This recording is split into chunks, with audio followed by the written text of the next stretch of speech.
Without maintenance. Yeah, without maintenance. Without maintenance. I'm bringing out back what you said. And it goes the same with the jab. That's why they had to keep giving you the jab, because it was alchemy, it was witchcraft, or pharmacy is what it means, witchcraft. So it was witchcraft, so they got to keep giving you a jab every 6 months, or they got to keep doing maintenance on that spell. Just like you said, it all ties back to what you said about it, the spell got to be maintenance. It got to be a ritual. That's why they do the Mama's Parade in Philadelphia, and they do like in England, they have where they paint the black face. Well, they stopped probably doing it now because that's why it's coming to an end, because they can't keep that maintenance on that ritual. That's why the Moors waking up. Look, so somebody stopped it. The Philadelphia parade where they march with the black face with our faces on, and then they go do it in England too, right? The Mama's parades. So I think they stopped that now. So, but that was maintenance. They did that every January 1st. In April, like during the time when they sacked the Moors, like in 1492. So you think that was a maintenance ritual? Go ahead. They still do it in Spain. They never stopped doing it in Spain. Go ahead.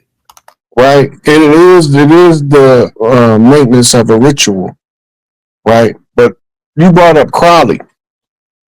Crowley was known as the Beast, 666, right? And he was known for being rebellious to every secret society he joined. Now, in order to understand what Crowley was and what Crowley was doing, you got to know his history. You got to know he grew up with a fanatical father that was a Christian preacher.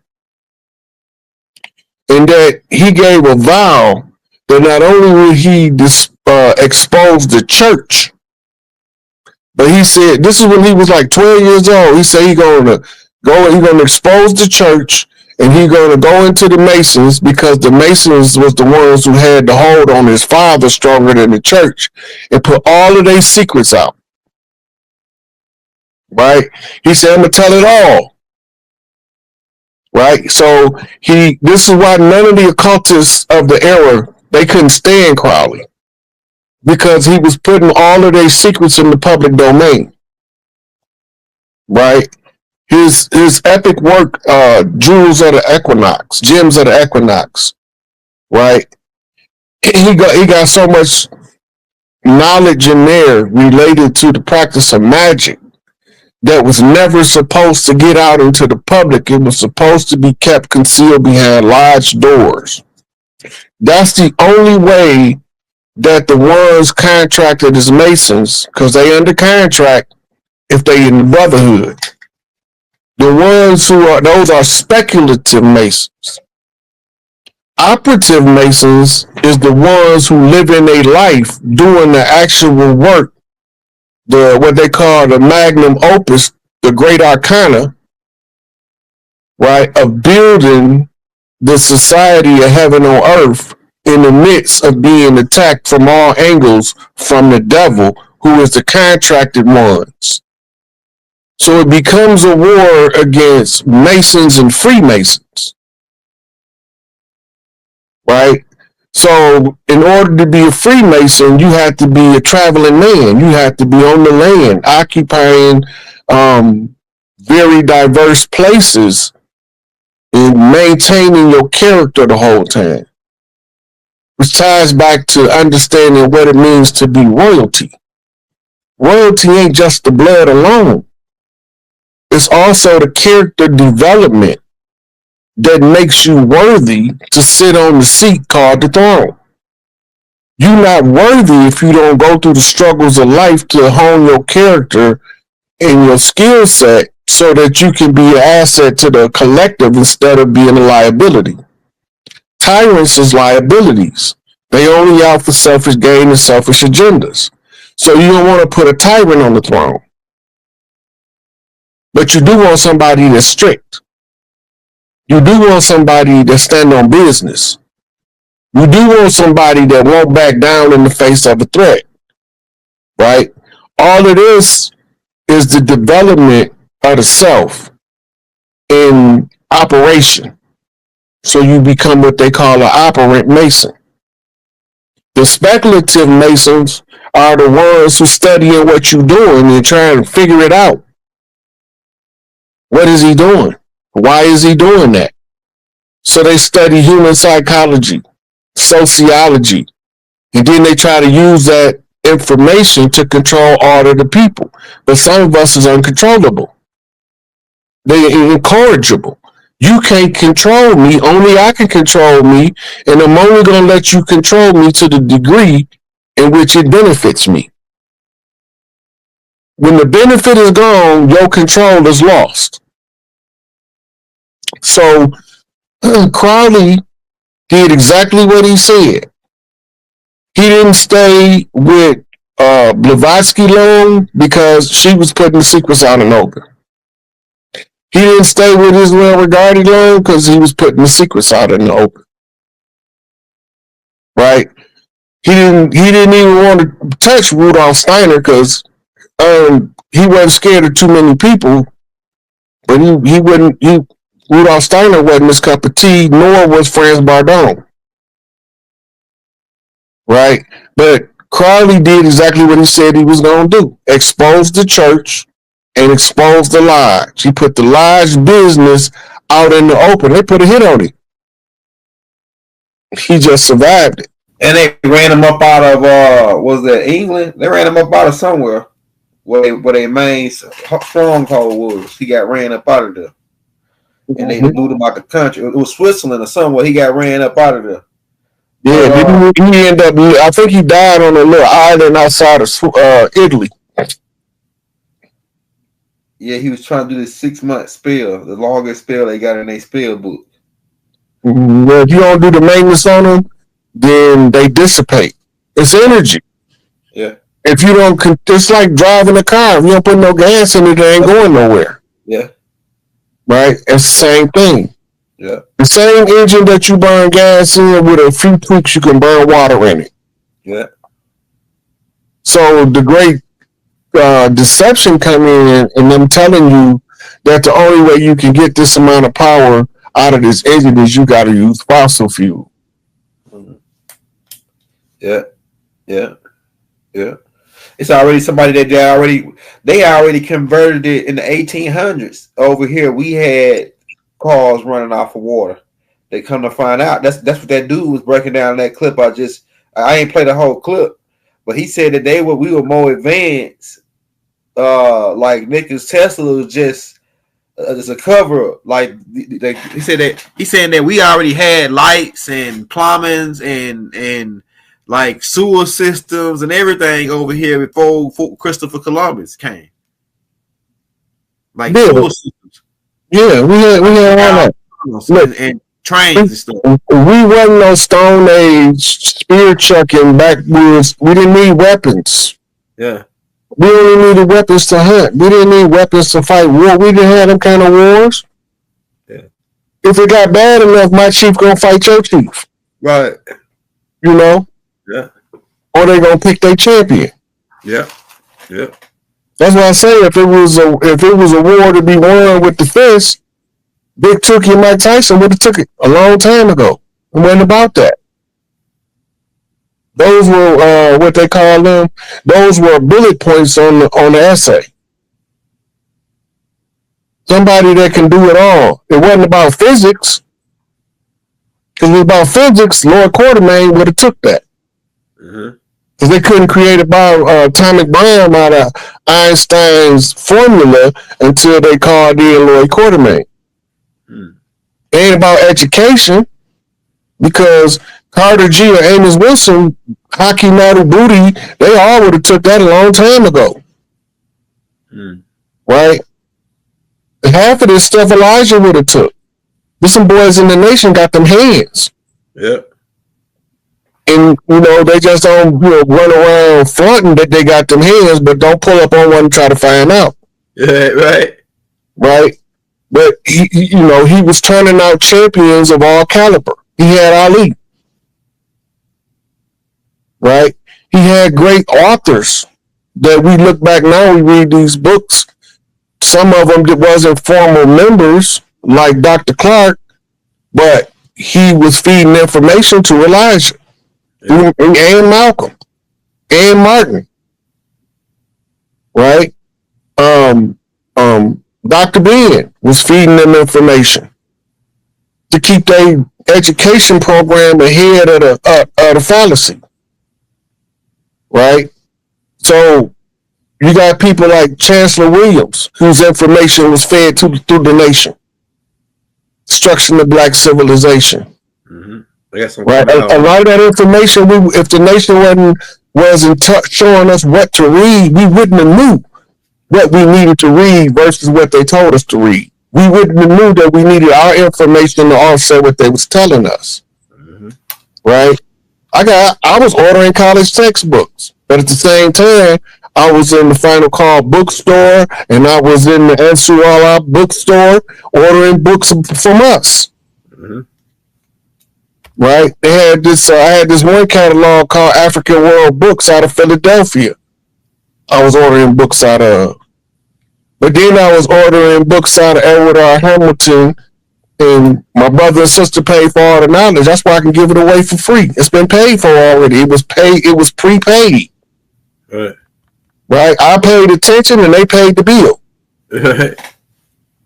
Right? So it's been double paid at that point, triple paid, because it was a brother, sister, myself, and then my attention. Right? So we was getting together, trying to formulate an understanding of what was taking place. I didn't know I was going to be the chief they was going to call for this. I was living my life. But then the codes start coming in, and you can't duck them because you get bombarded by them. Mm-hmm. They activate you. You can't help it. You got to move in a certain direction. People think you insane. So I had to go get a psyche valve to prove I wasn't insane. So I sat there and told the history of psychiatry and psychology to the psychiatrist, who was perplexed. Why are you even here? You know this better than me. Mm-hmm. You are definitely not insane. But you got to also remember, intelligent people, smart people, sound totally batshit crazy to dumb people. Right. Yeah, bro. Okay, we're going to roll about 2 or 3 more, then we'll take some questions. I got another. Almost all the ones I seen was passing. The telltale saying that somebody have some melanated DNA just don't got blind hair and blue eyes. That's the first saying that they mixed. The first saying. Half of them have no understanding of genetics, and they talking about white purity, which is an illusion. Because if they've been watered down to its whiteness, it's no longer pure. It's impure at its base. So they want to enforce white impurity, not purity. Because white purity would make them have to gravitate back toward being what they originally were before they got their genetics altered by some outsiders. Them people, 40 of them, they said, right? Mm-hmm. And all they had to do, they could just buy a plot of land, get a fraternal brotherhood, and they can control who come and live there on that plot of land because it's owned by the fraternal brotherhood. And the government will fight every fight they want the government to fight on their behalf. Mm-hmm. What you think all of that's what all of the sororities, the fraternities, them brotherhoods, sisterhoods, they protected under tribal rights, so the government got to defend them like they defending themselves. They don't have to defend people that's a non-association. You heard what he called it? He called it an association of, what he said was a volunteer association. That means people came together. What did you say, Dad? No, sorry. I didn't mean to interrupt. I was going to say you went right to where I was getting ready to go with the chat and asked the question about what gave them the legitimacy, right? And you went right into it, like you read my mind. Because you know how you say, like, the truth is always in front of you, right?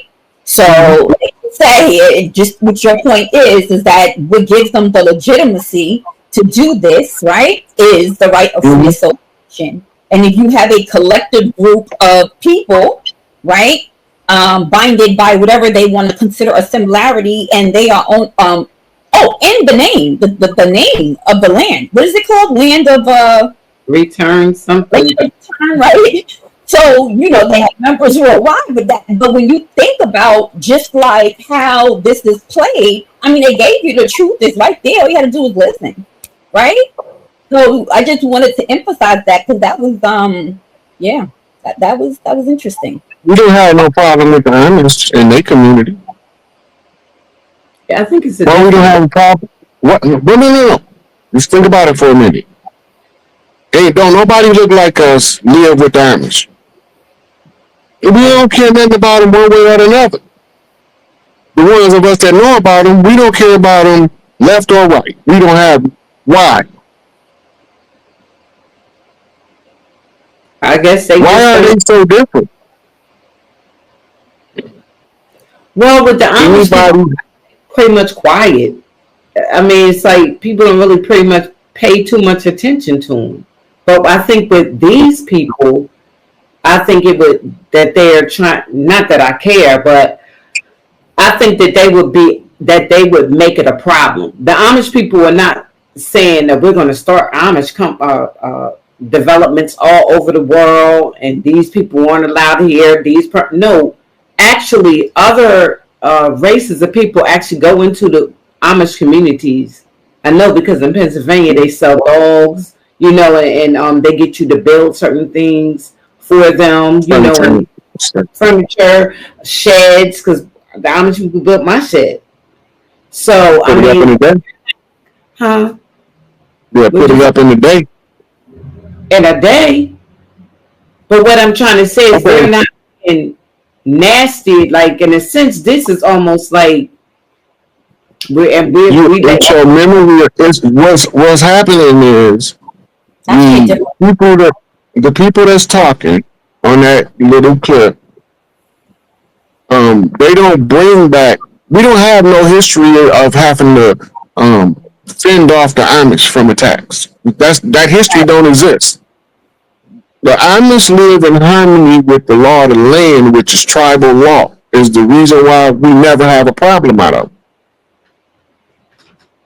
it. And under tribal law, everybody have a right to form a tribe, which is a free association, normally made up of a family or a group of families that came together to help each other to come up from the dirt in order to have some. But these people in that clip, they financed by somebody. They promoted by somebody. The whole purpose is antagonism. Yes. Antagonism keep you from really seeing the source of the problem, and you focus on the symptom. So it's propaganda warfare at work. They never told us nothing to make us hate the Amish. They used to didn't even bother the Amish because they was following the law of the land. Now they be running up and harassing the Amish. The police harassing the Amish now, treating them like dark-skinned, woolly-haired people. Why are they all of a sudden starting to harass the Amish? Because the Amish honored their instructions when they came over here, right? The Amish was told y'all can have y'all whatever religion y'all want, whatever, keep it to yourself, stay in your area, stay with your people. Everybody was supposed to do that. That's why the colonists was told by the King of England not to advance beyond the Appalachian Mountains, because then they were subject to the punishment of the tribes. The tribes crossing the Appalachians was the biggest threat to the advancement of the corporation known as America. They did it anyway. Because they felt like because they had, back then it was the Navy of the British, the Navy of the French, the Navy of the Italians, the Portuguese, and the Dutch to enforce their will by military might over people that didn't believe in killing each other wholesale. Once they was able to see that we fought back, they had to come up with another plan, which brought us to the Conjure War.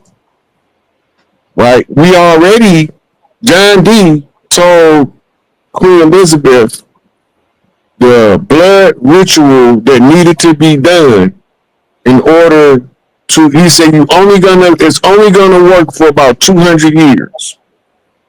Because then the clothes of the age will be coming in and it'll naturally dissipate. And all conjurers have to close at the end of the age.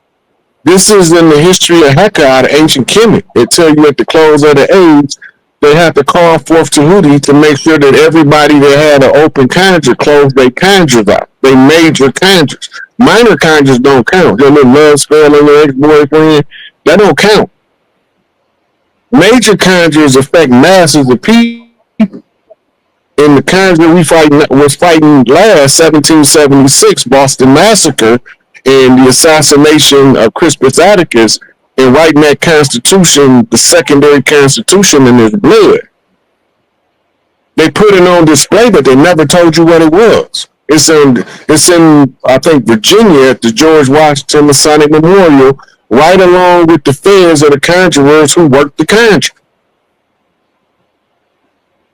So they told us to stay away from voodoo because it was evil, but all the time they was using some stuff to make voodoo look like Sunday school teachers. Well, the art of deception. Yeah, well, there's people that are in Arkansas are not for it, and the people that are speaking up are white people. They don't want it. They don't want no. They think it's going to cause a problem. I think I sent you something on that, Dots. Mm-hmm. Okay, I can check. I'm not sure. I'll check. I think it was the last thing that I sent you to play. They don't want it. They don't want it. I think it's going to bring fear to the minds of the people. But here's the thing: the flag that they're purporting is made by a black woman. I mean, my whole thing is, if you're saying you don't want any of these people, are you not going to have any McDonald's around you? You're never going to go to any type of stores because black people are going to be there. Well, from what it sounds like, they don't have a problem with crossing paths with them as long as they don't have to live with it. You can live with whoever you want to. They'd already moved in our house. We were letting them live here for damn near 500 years, rent free. The land that they're saying they're going to do this on. Look, them people, again, are financed. You can't let that get out of your mind while you analyzing it. Because as soon as you forget they financed, the trauma of racism, history, antagonizes your nervous system by nature. It's natural. But as soon as you realize that somebody is deliberately trying to antagonize your nervous system, then you get to say, okay, now why would somebody want me antagonized? The easiest people to control are the ones whose emotional state is so erratic they can't think clear. Mm-hmm. They've been using the same strategy on us for 500 years. If we don't learn how it works and what it's doing to us, we're going to keep falling victim to it. When the police pull up behind us, most of us get this drop feeling in our stomach of fear. Yeah. That's not because we scared of the police. That's because we got a history associated with the police murdering us and getting away with it. We don't know if we get pulled over for a traffic ticket, we might not make it home for dinner tonight. Well, that's right. We might end up in... So anybody who tells you they love you and they call the police on you and you look like one of us, they're your enemy. Because there ain't no guarantee you going to make it out of that situation alive. And we got the bodies to prove it. So if they want to keep you under control, they got to first establish what's called a control measure. The control measure is the historical value associated with a group of people that look like that. Saying, we don't want no niggas round in her parts. A bunch of illiterate racists that was told they was better than us because their skin was lighter than ours and their hair was lank. But they never stopped trying to be us the whole time. The whole time. I asked you this earlier, Rod, and I really psychologically tried to look into the minds of these people. How come they okay with calling their own self nigger? And I say to myself, you literally are like it's cool like for y'all to call. We don't like it if they call us a nigger or negro or nigger, however. But now it's becoming a fad, and this thing is calling themselves nigger. I mean, like it's not nothing. All over the YouTube, all over Instagram, all over the place. And they make excuses for it too. You ever heard of the word? You ever heard the word niggard? Nigard. Nigard? No. It's one of the origin stories of the nigger word. A niggard is a miserly, penny pinching hoarder of wealth. The original people with the pale skin that came over here was called white niggards. That became white niggers. They was called that before they was referring to melanated people as niggers, negro, negrito, whatever the case may be. They weren't referring to us as that. How we end up being associated with that term is through another term that we called each other called Nagas, which was the royal bloodlines of the land, the Nagas kings. Right. Right? The Nagas history is best kept intact in India, not in America. Let that sink in. Most of when we go back and exhume our history, we need to find the most ancient writings on the planet to get closest to the source. And that's what snaps us out of the modern day slumber. It activates a memory of a time from before the oppression and the confusion that was inflicted upon us and allow us to see through the illusion, the Maya. Right? It's not a coincidence that Maya means illusion and it sounds so closely to Maya, which means perfect balance. So somebody already knew that the balance was going to be disrupted by the illusion, and therefore they named the illusion after one of the great mothers. Because Maya was also a goddess. Mm-hmm. She was the goddess of remembrance. Law. So it was only by remembering would you break the binds or bonds of an illusion. You got to remember what you seen during that flash of a fraction of a second when it was switched out. So in science, they got a part of the scientific method. They say if you lose your path, go back to the last place you knew you was absolutely correct, so you don't have to start back from the beginning.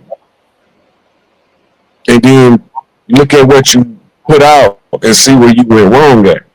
So the understanding of Maya, the illusion, gives you the memory of Mother Maya, which allows you to find your sister Maya in order for you to balance your feather-weighted heart in its purity on the scale of Anubis, seen over and governed by Sophia and Tahuti, or Isis and Tahuti. So all of the ancient sciences are still there, and people who got right books or interpretations and misinterpretations, and they give them a spin and they take on it, and some of them right and some of them not. The founders of Egyptology, Albert Churchward and what's the other one name? Gerald Massey. They not even accepted as a reference point in modern day scholastics to the same science that they created as a study subject in Western education. You can't use them.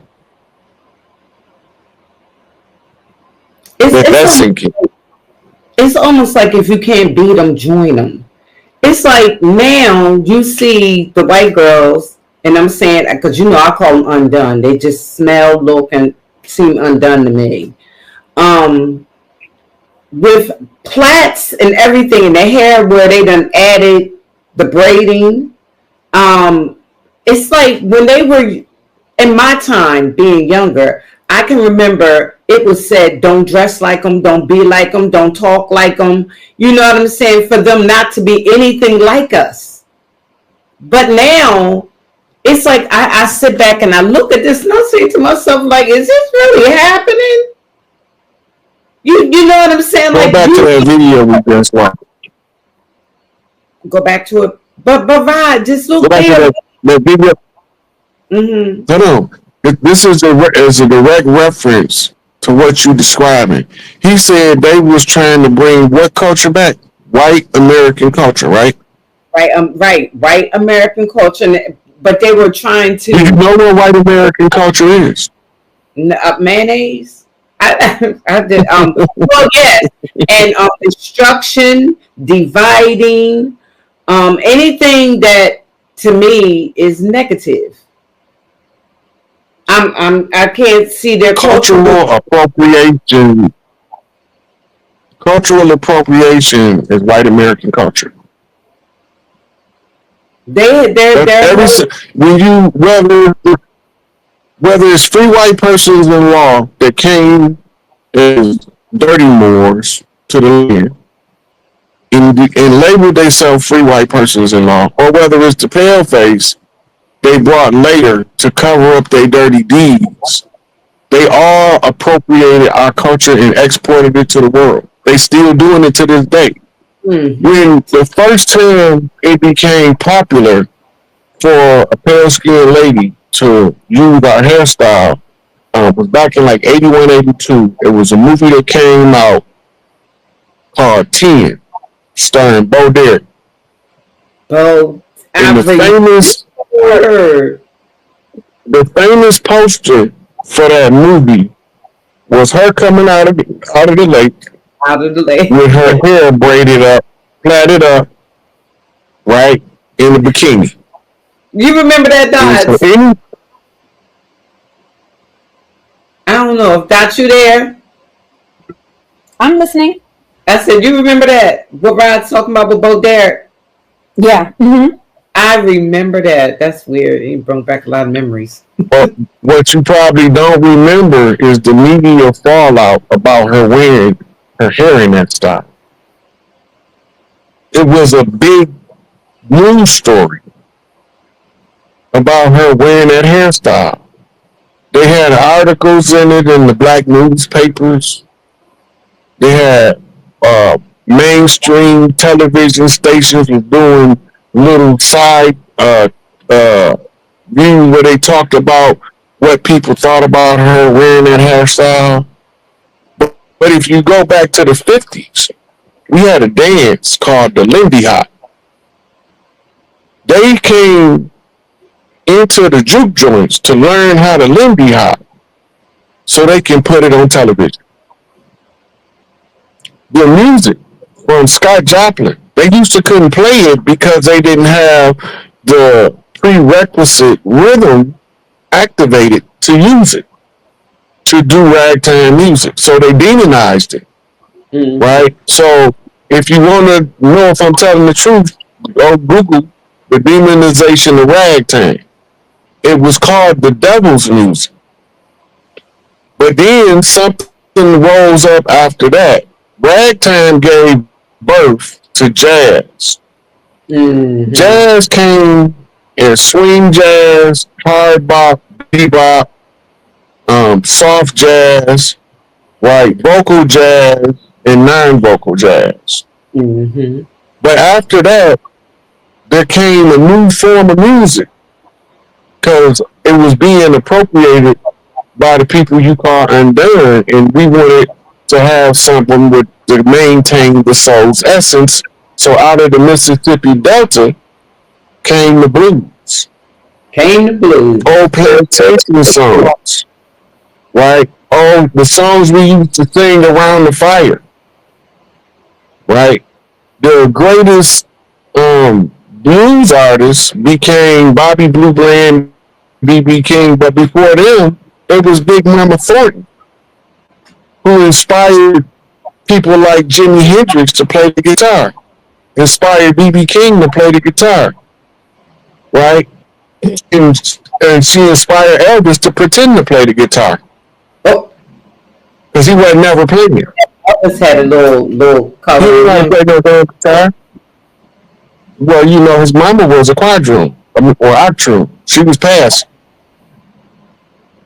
right? Matter of fact, her and my Aunt Bert in their later years looked damn near like sisters. My mama and my auntie Aunt Bert could have been passing, but they didn't like them other people more than they liked us. But the whole thing being is all of this is white culture is the appropriation of the culture of the land, white American culture. Because ever since they been here, all they done was copy what we did and tried to take control of it. But I was telling you, they give Henry Ford the credit for the first assembly line. He got that from a brother that came from Mississippi that was making cars in that manner. That's where he got it from, right? They tell us that Benjamin Franklin discovered electricity in order to bury Lewis Latimer. Excuse Right, me. so they always stole our culture. So for them to be dressing like us, it's nothing outside of what they already been doing. I'm bring They're this trying up. to. I heard of Go ahead. them making racism, that racism is now a mental illness. Have you heard of this? Because I'm going back to the video, right? Going back to that video that we just watched or whatever. Mhm. And he was asking Raj, you know, like, why are they highlighting this? Like, why is the media focusing on this?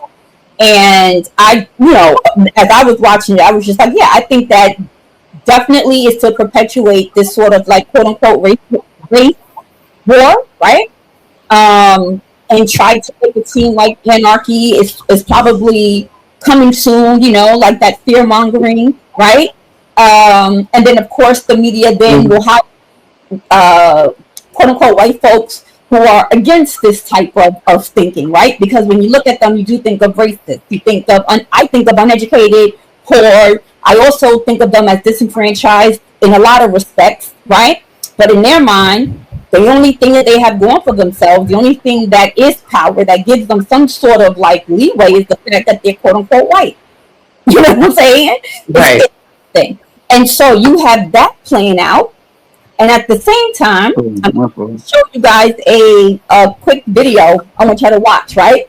About how racism is now considered a mental illness or disorder. So if there's anybody in the chat, any of y'all that's watching this, I'm pulling this up now. If anyone that's in therapy, mental health, anything, drop a one in the chat. Because after I play this, I want to hear what y'all have to say. I'm interested. Mm-hmm. Right. So it's a book about the close of the age. It's called Side Son of Man. Mm-hmm. Right. Now that's the first thing called my man. The second thing is what is SIDE an acronym for? Social Oppressive Disorder. When you analyze the word social being a group, right? Mm-hmm. And it's a disorder that causes them to oppress people. The original doctrines of white supremacy is called the white man's burden, popularized in the poem by Rudyard Kipling. Yeah. And racism was the tool to enforce an artificial caste system right? They use colorism as opposed to socioeconomic status. But instead of allowing people in a collective group to be able to change their socioeconomic status by group economics and unity, they broke that up. So the side effect is it looked like the ones with the darker skin is the ones subjugated the most because they allowed the other people with lighter complexions to continue to operate in family units. But the ones that they was disenfranchising, they disrupted the family unit in order to break up the community. So we couldn't do group activities that would give us the strongest power that we could have.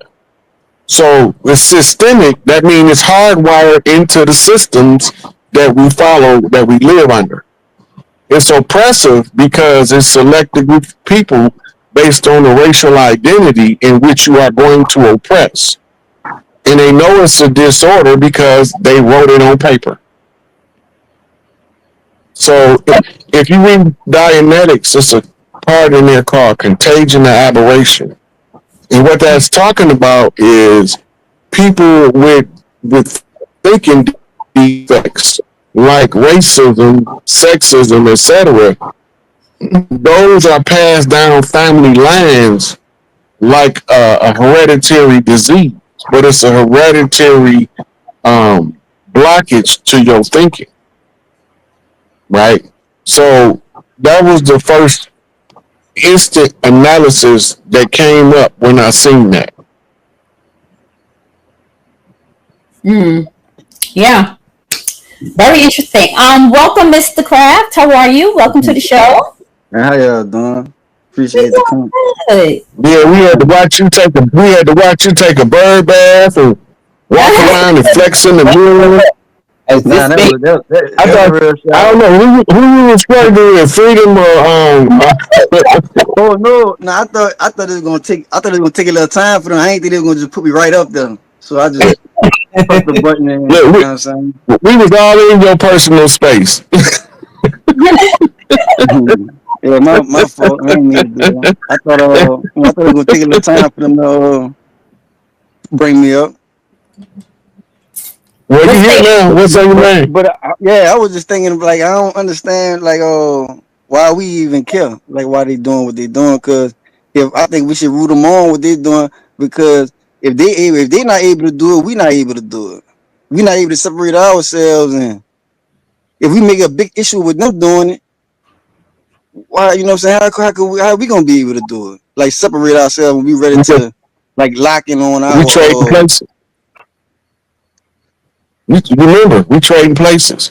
Originally, we was the problem. I read a book called Black Autonomy and Self-Determination that talked about us running into the same thing when we try to set up our own communities. Right? There's so many brothers that set up cities that got burned down, flooded out, terrorized to you couldn't live there no more because we just wanted to be left alone and do what we want to do on our own. Right. Now, the shoe on the other foot. They talking about they want to live like we supposed to live, and they don't want to be harassed like we was harassed. That's basically what it is. We are operating from the memory of the trauma. We don't want no more of that. And the white folks see the Jews running shit now. That's what it is. They've been doing it, but the thing is that it's not that we even care that they're doing it. As long as it's the fact that they had to let us know what they were doing. You know what I'm saying? It's some significance to that. I mean, you have to let us know. That's why I told you that. That's why I asked you last week. That's why I asked you, who paying for this? Yeah, but the reason why they're doing it because they want us to go over into an uproar. So then once we publicly go into an uproar, now we don't have no grounds to go do what they're trying to do. Well, I don't even know if that's... We can't govern ourselves. You know, they're saying they want to do this all over America. it's like you're trying to start some trouble. It's like you're looking for attention, because when the attention is not on but we have to pay attention to what they're doing. Seriously, we can say I don't care until some bull crap starts. Like what I was saying to Rod is like how I sit back and watch things. I sit back and can remember, the stores and things that we had in our neighborhoods. And now we don't have these stores no more, but yet the Arabs and the Chinese people that couldn't get loans to have their little chicken stores and whatever they have out in the white neighborhoods, as per se, in the suburban areas, unless they're called now restaurants. But when it's their little small stores that we go and buy our 4 chicken wings and french fries from, they moved our stuff out and pull them in. And we got to pay attention to what is going on and the attack that's on us as a people. Because this is like Rod just said, this is a form of warfare. And it's been a form of warfare on us. And I'm old enough to say that I watched this happening. How many soul food restaurants do you have in your area? Just think about it. I only could think about is one in my area. Listen, Sister Freedom. Mm-hmm. Do you know how we lost all our family-ran businesses in the community? Yeah, I'm listening to you. Everybody went and got a job. We started working for other people. This was part of the assimilation program of the civil rights movement to allow us to be able to get a job anywhere we wanted to work. And once we started getting jobs, we no longer felt we needed businesses. The difference in a job and a business, well, we lost that in translation somewhere. A job allows you to pay your bills every month. A business allows you to sustain your life for a lifetime. Right? They even took what we was doing and gave it a name and created a whole field of study called entrepreneurial studies. It's the study of owning your own business or corporation and making it be prosperous for prolonged periods of time. And then while we were so busy getting jobs, none of the children wanted to take over mom and pop store because they had a well-paying job. They worked at General Motors, Ford, Chrysler, General Electric. They worked for Standard Oil. They worked for the railroads, being paid just enough money to make them not perpetuate the family business. When Big Papa and Big Mama died, wasn't nobody to take over the store. It closed. And then when there's no stores, this created a food desert. So somebody said, well, they don't got restaurants in this area. I could put up a little coney and make money hand over fist because now they got fast food access that we used to serve our own people with. If you read Black Labor, White Wealth, and you look at the difference of what we use, okay, now stop bringing all these people up one time. Don't too many now. Hey. Yeah, we had too many people come up. So yeah. So once we start getting jobs, we stop creating general platforms like family businesses. Mm-hmm. Everybody, when Rod's talking, please put it on mute so it won't be no backlash. No backlash. I'm sorry, Freedom. Mr. Kraft, we're going to drop you down. I think you asked your question only because, it's more than 2 people up on a panel, and he doesn't want to get too overwhelmed. Is that okay? Can we remove it? Are you good with your question? Okay. Thank you. We'll see you in the chat. Hey, Sharice. Hey, baby, sister. Hey, hi, Big Mama. Hey, Dot. How you doing, Big Rod? So, yeah. What's going on, sweetie? How you doing? I'm doing good. I'm hanging on in there. Peace to everybody. I'm hanging on in there. What can I say? But yeah, it's always a pleasure to come up and speak and just have a quick dialogue. But it's funny because you actually touched on the question I was getting ready to ask you, because it was another panel I was on last night, and this kind of came up around uh, the idea that integration kind of put us in a terrible trick bag, if you will. The fact that we decided to integrate ourselves as a people into a society that was not crap that we are in.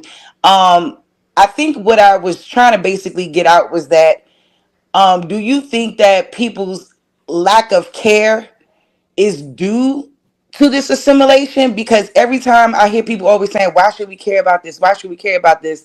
And I always find it interesting that people don't see the big picture around why we should care about what has happened to our people and why it's been so hard to come up ever since.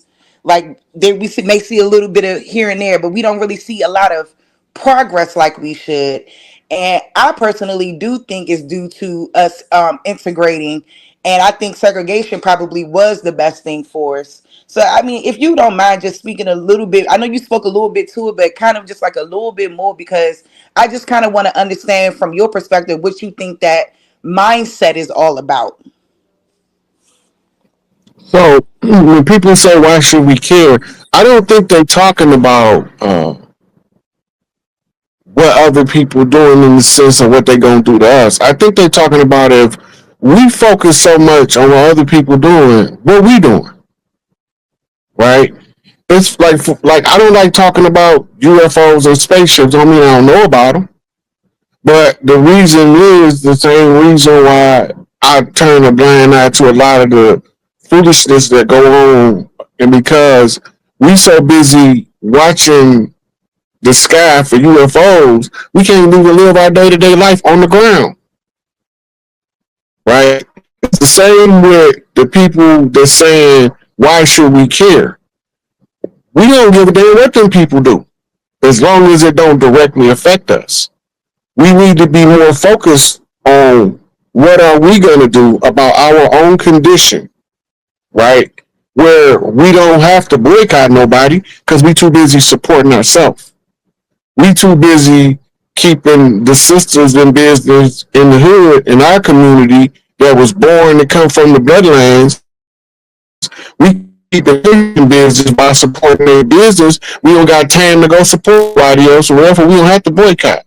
This was the whole problem with segregation anyway, is because even from the bottom, we were still organizing successful games in a structure, a monopoly game of capitalism. This is why they burned down Rosewood and blamed it on the white girl.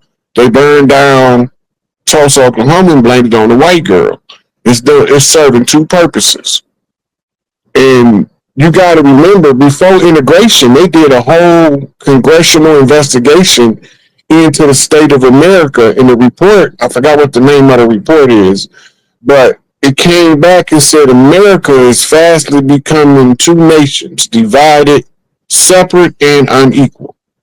One black, one white, right?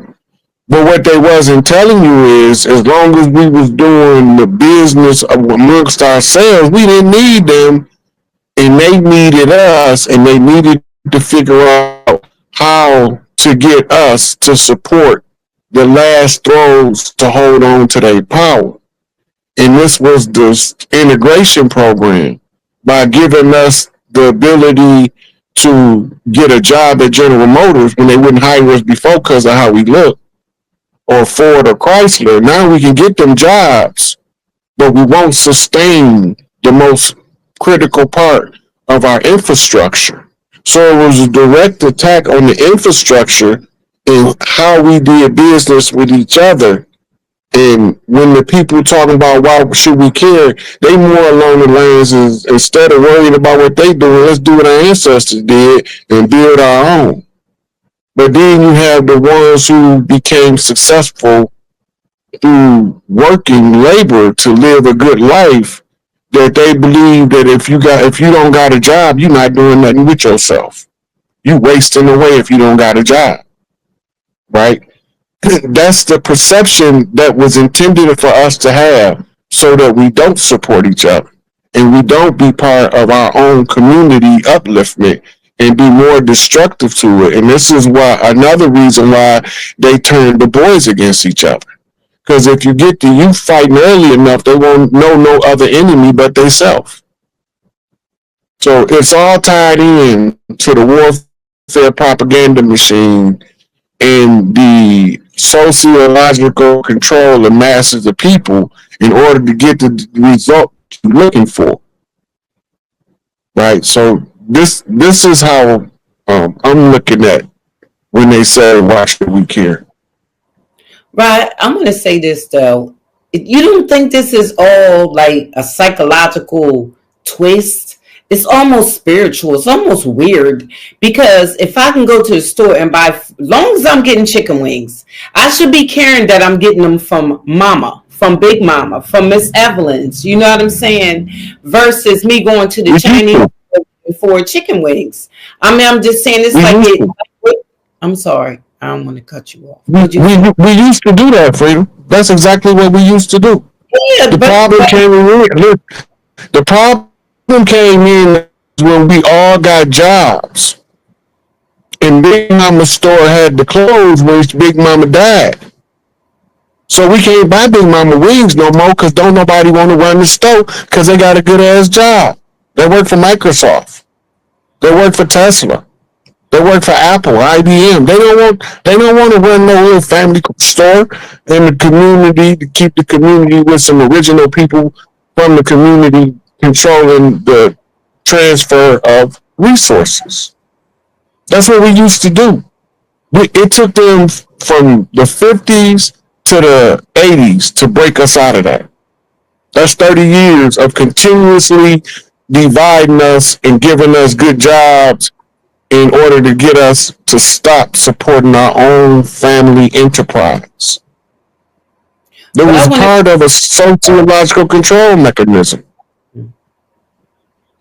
I want everybody to pay attention, okay, to what's going on, because the foreigners are cooking mac and cheese, okay? The immigrants are cooking mac and cheese, not like you. But the crazy part about it is they cooking. I went to the store and the Arabs was cooking chicken and dumplings. I was done. You can go into a Chinese store now and they're cooking stuff that it's psychological almost. It's like saying we don't need you when they need us. It's weird mental tricknology, like a trick. When we wake up, we'll have our stores back. We'll say to ourselves, that we're paying attention to this and we're going to find a way to get back what we lost and what needs to happen. And it's not that hard, because I can remember not too long ago selling dinners in my house. My daughter would ask me, Mom, why don't you cook some dinners for the weekend? Like if a job worked on Saturdays, you know what I'm saying? She'd have me cook. And I was selling dinners to my daughter's job right from in my house. So I'm saying we can do it. I would rather have chicken from us, macaroni and cheese from us, you know what I'm saying, sweet potatoes, all kinds of stuff from us than somebody else. Yeah, but when you talk about it's something different, right? So at a very local scale, and you're saying, okay, like, yes, we would support, our neighbor next door who braided hair or who made diamonds, or that's okay, right? But in turn, we're operating within a system. And I think that it is going to take time, because it took time to get to the degraded state that I think that not the Gen Zs, I don't even know which Z we're on, but that the younger generation are growing up under. And to Rod's point, right, this propaganda is exactly the reason. So like in my generation, I mean, it was indoctrinated, beat into us, right, that success looked like you going to school, going to college, so that, you can make something of yourself. So apparently getting a degree or a piece of paper, and I'm not downing it because I did bust my behind to get the degrees that I have, but that paper equated power. And that was ingrained in us. So it didn't matter if next door my neighbor is still making, like dinner, and the building is buying it from her, right? That's great and that's business, but that's not power, on a systems level. And so if when you're sending your babies to school, right? Like when we were going to school, I mean, that was hammered. And our family is the one who reiterated a lot of that, right? Well, About yourself, worry about yourself, right? Success looks like moving out, getting your own place, right? So now you're breaking down generations. Where I grew up with my grandmother in the house. I grew up with my aunties in the house, right? Like, I mean, that's just what it was. But that was not considered the blueprint of success. The blueprint of success says you get your own house. You go to college, you work for somebody, you get a quote unquote good job because now you have a quote unquote degree, right? You start your own family. Don't worry about us, baby. We fine. Just go about your own life. That's propaganda. That's indoctrination. So it's going to take time to break that. Because if you can control the mind of a generation, you don't have to waste, physical, you don't have to exert yourself physically to make noise. If I can convince not only you, but your offspring, right? yeah. That this is the road of success. So propaganda is massive. That's huge. We can't understate that. So it's not so, in my opinion, so simplistic as, okay, supporting, restaurants, soul food restaurants, X, Y, and Z. We're talking about systems, structures, power. Okay. Look, in New Orleans, before commercialism took over Bourbon and Basin Street pretty much non-functional now. But Basin Street used to be where you got cleaned up right before you hit Bourbon Street. But before commercialism came in, you had to have the majority of the wards, Big Mama, sign off before somebody would sell you a piece of property. So you had to go to each ward, you had to have a sit down with their Big Mama. They took that power away from the Big Mamas and commercialized it because they terrorized the original business owners out of their businesses and let it close down and then reopened it, rebranded under some colonial control measure. The people in New Orleans don't even hardly go to Bourbon Street no more. But all of the visitors and the tourists go to New Orleans, they first place they want to go is Bourbon Street. I agree with everything that both of y'all said. It's just that I want us to pay attention. So with everything that's even being said tonight, we see the importance of having our own businesses and catch it before it's too late. So our kids can have something of their own. I can remember when we had laundromat, everything. Now we don't. It's like we don't have nothing, and it's like I said. I know we were trained at a time to do this and that, but the way I'm looking at it, it's like we're losing everything. We're allowing it to happen. I'm gonna tell you what's gonna happen. Gonna make us join back to our communities and rebuild on our own again. After they get done looting the grocery stores, and ain't gonna be no more grocery stores. You're gonna have a family farm because this was gonna be the law of the land. It's the law of the land anyway. Every family had to be tied to a family farm, and then you have to know how to process your own food, canning. The women gonna have to learn, and men too, gonna have to learn how to can, how to smoke meat, how to save fresh vegetables for as longest period of time. We gonna get most of that information. We're gonna get it from the Amish, and then we're gonna turn around and have to be, even with this high tech, a lot of those grocery stores not gonna be reopened because that zoning will be removed from them. You won't be able to own no mega grocery store. The food gonna have to be required to come from the farm to the house. And the reason it's going to be like that is to eliminate the processing factories from putting toxic poisons in the food using names that you can't even pronounce. And when you look them up, they have nothing to do with food. And so it's going to play out similar to this. It's either going to be weather disasters that's going to have massive states of emergency called where